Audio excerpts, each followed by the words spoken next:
What's up, guys? Jake Sleesman, Blue Collar Outdoors, and today we're testing loads in every gauge that are new. We haven't shot any of them. They come in a blue box, and they're from Apex Ammunition. Stay tuned.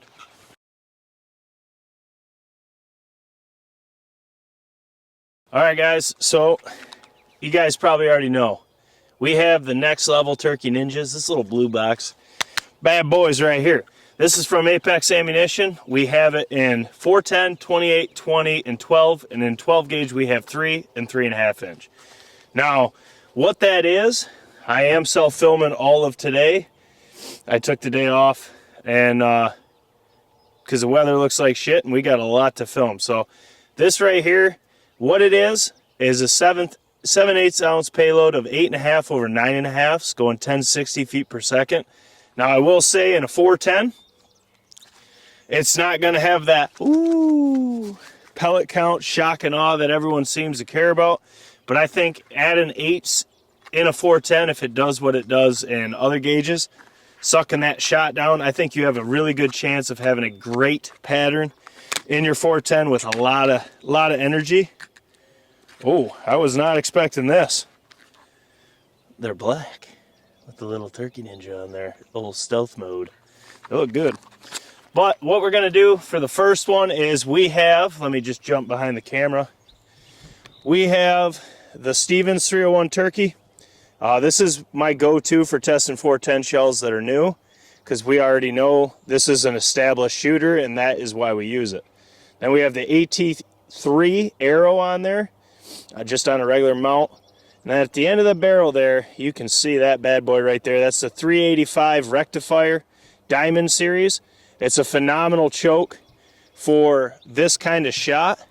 And I think I wanted to start with the Code Black Turkey 383 just because I know it hammers with everything. So it's a perfect choke and setup to start with.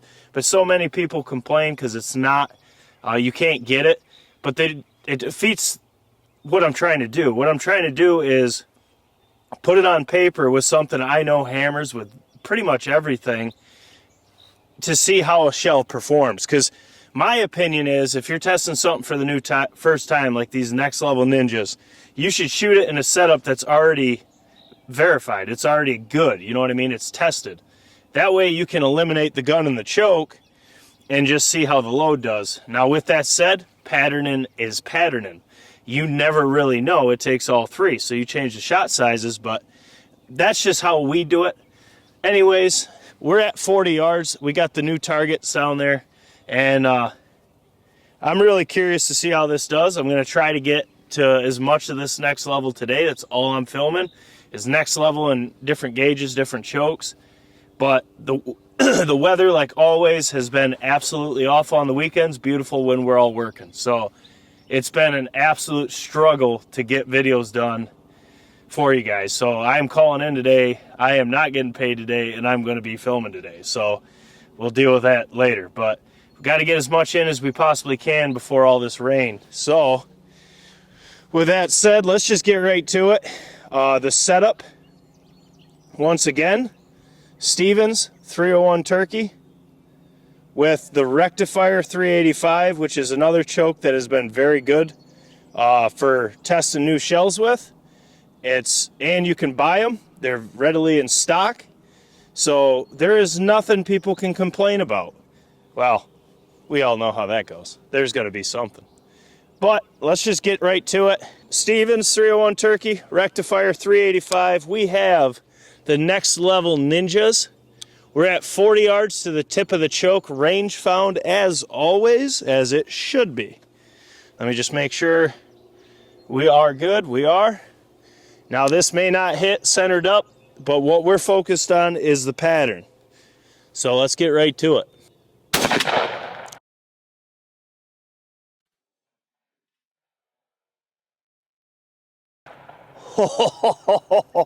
Oh, that's not far off, but that looks like it's a hammer. That 385 rectifier gets no love, and I can't figure out why. That looks good from here, so let's go down and see how it did. Okay, once again, Stevens 301. with the Rectifier 385 Diamond Series and Apex Next Level Ninjas. Now, when you look at just the actual target, you can see you got a really good core here, but as you'll see in a minute, we definitely need to tinker with chokes here. Because you got a great core, but when you zoom out and look at the full backer, once again, another pattern that shows you why you need to be shooting a big target to really see what's going on. You do have quite a bit of flyers with a decent core, which I think it'll look a lot better once we get it off, mark every hit, get the circle on there for reference. But you got a lot of flyers up top, you got a lot of flyers to the left, but I see how there is a ton of premise right here, because where the core is, it looks really good. So I think with tinkering with some chokes, trying to get that narrowed down, I think we can get this joker absolutely hammering. But I'm going to take this off, we'll get that target off, get the circle on there, mark the rest, you know the drill. All right, guys, so we got the circle on there. This one was pretty hard to get the center, because either way, you're losing shot and you're creating voids. But you can see as we zoom in on the 12, you do have some big voids in there, which you're going to see it in a 410 more than most other gauges, because with some uncommon thought, or uncommon sense, I should say, you could realize why. You just have less shot in a 410. But looking at this, my Stevens does not like 9s, or my Stevens does not like 390 constriction, but I am going to put it through this load through a 390 in it and see if that'll shrink stuff down, because I've never shot 8.5s over 9.5s in my 410. So I'd be curious to see how that would do, but to me this looks like it's over constricted. You do have a very good core, and those X's, by the way, are staple holes, just for reference, they're not marks. But you do have a good core, but if you could suck down these flyers and suck this pattern down closer to around that 12, you would have a phenomenal pattern here at 40 yards with a 410. It's still crazy to me, no matter how many times we shoot 410s, what TSS has done to them. Because, man, for TSS, you couldn't shoot a 410 at 40 yards and look like this, and then say, on top of that, say that it looks decent at best. That is insane. It's crazy what TSS has done. We all take it for granted, but it is absolutely insane. But you can see on the outsides here, by the way, the marks on the different colored backer, those are not in this test. Those are last week's. Everything that's marked is marked. So there isn't too bad of flyers. I was thinking this 385 was going to do one of two things. Like I said, my Stevens, based on what I've seen so far, really likes a 380 to 385, but that rectifier usually shoots really well with it. But this one, I can definitely tell you we can get it better. But looking at just around the 12, I can see a lot of premise here. And like I said, there's a ton of shot in a cluster in the 12, but you got some big voids and you got a lot of flyers, and this one is definitely one that we do have to tinker with and adjust, because now this may be good for a lot of people. I'm never going to tell you what to shoot, but knowing my gun, knowing how it usually performs, this is subpar at best, but it's the first pattern with 8.5s over 9.5s. So I'm not upset. It's going to happen when you pattern, and I'm pretty eager to see this in more setups in our 410s and their greenleaf, which I'm going to shoot next. So I'm pretty excited to see how that goes. Like I said, guys, we have these next levels in 410. We have the greenleaf also in 410, which we have not shot. We're going to shoot that next. Try to get the 410s out of the way and try to get as many tests as I possibly can get done today. Like I said, the weather has been awful. We have had 1 week where we've filmed more than one day this whole time, and we just can't keep up on 1 day of filming. Not doing these new tests where we're marking every single hit, every single test.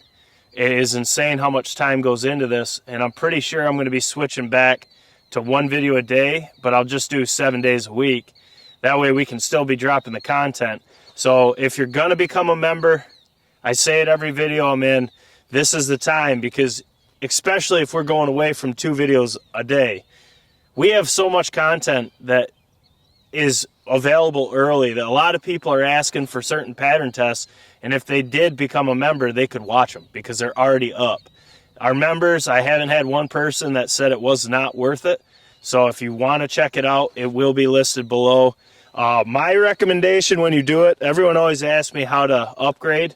YouTube needs to fix that. I don't know. So when you click the link, scroll down to the bottom. You'll see early access to all tiers, or to all videos, sorry.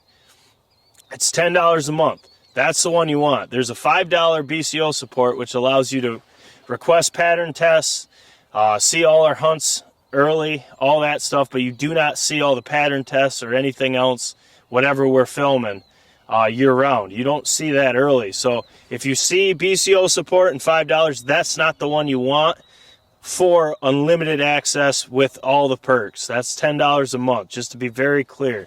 We have a lot of people have a hard time upgrading, and it is a pain in the ass because YouTube needs to fix it. It's so confusing to do it, and I feel bad because I can't help because they don't let me see it. So make sure to check that out down below, especially, like I said, if we're doing a video a day, 7 days a week, and then we'll sprinkle in 2 videos here and there, but we got turkey trips coming up. We got hunting coming up. We have not had weather on our side, so it takes a long time to film these tests, every single test. So we're filming like dogs, and we're getting after as much as we can, but we will get back to 2 videos a day. It's just we need 2 days to film, at least a week. But, well, it is what it is. It's supposed to rain all this weekend, too. So I took today off unpaid, and I'm filming because I got to get this content to you guys. Anyways, make sure to smash the thumbs up button for your boys. Drop your comments below. Let me know what setups you've got these little bad boys to hammer in your fur 10s, and we'll go from there. But now it's time to get to the greenleaf, and then we're going to get to the next levels in other gauges. So we got a lot to get done today. As always, Jake Sleesman, Blue Collar Outdoors, USA. Make sure to smash that Can't talk. Make sure to smash that thumbs up button. Subscribe if you haven't. And if you'd like to become a member to view all this content early at your convenience before your season starts, links down below. And go for the tier that I just explained how to do it. So, as always, we got more to get done. Catch you on the next one.